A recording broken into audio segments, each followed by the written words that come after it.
Fala pessoal, bom?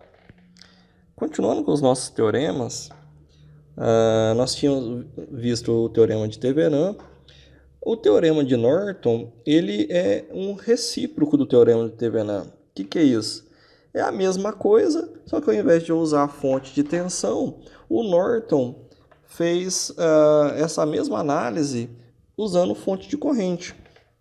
Então, o que o teorema de Norton fala? O teorema de Norton fala que você pode pegar aquele mesmo circuito linear complexo que nós estávamos trabalhando para o teorema de Thevenin e, ao invés de substituir por uma fonte de tensão em série com uma resistência, você pode fazer a substituição por um circuito contendo uma fonte de corrente em paralelo com uma resistência, certo?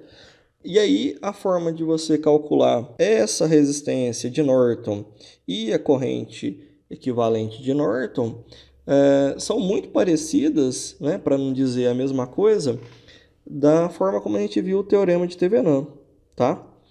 Outra coisa interessante é, pelo teorema de transformação de fonte, você pode, tendo o modelo de Thevenin, você pode encontrar o modelo de Norton e, tendo o modelo de Norton, você pode encontrar o de Thevenin, né? Então, você pode fazer tanto um contra o outro, né? Então, se você tem o modelo de Norton, você pode fazer a transformação de fonte para achar o modelo de Thevenin, R Thevenin e o V de Thevenin, que a gente usava pela transformação de fonte.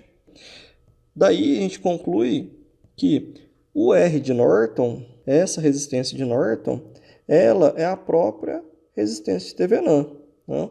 É o mesmo valor. Calcula-se, inclusive, da mesma forma, certo? E a corrente, no caso aqui, a tensão de Thevenin, né? A transformação de fonte, bastava eu pegar esse valor de corrente e multiplicar por esse valor de resistência, né? Então, a tensão de Thevenin, né, pode ser encontrada ainda fazendo a corrente de Norton vezes a resistência de Norton, que é a própria resistência de Thevenin, certo? Então, eu consigo, tendo o modelo de Norton, achar o modelo de Thevenin. E se eu tiver o modelo de Thevenin, né, a volta também é possível.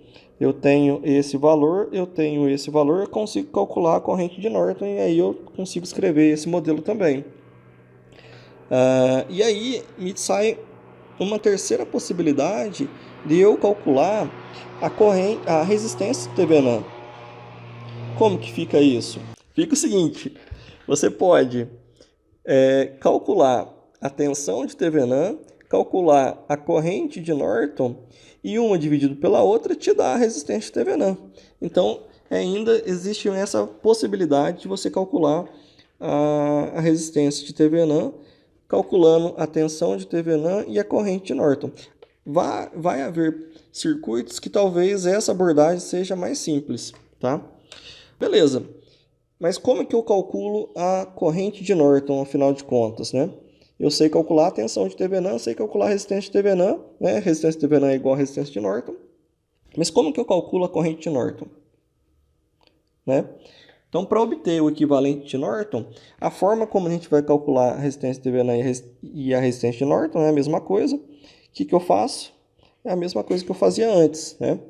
Para calcular a resistência, eu vou zerar as fontes dependentes, as fontes independentes, né? E calcular a resistência total, né? Zero as fontes independentes, removo a carga, calculo a resistência total. E a corrente de Norton?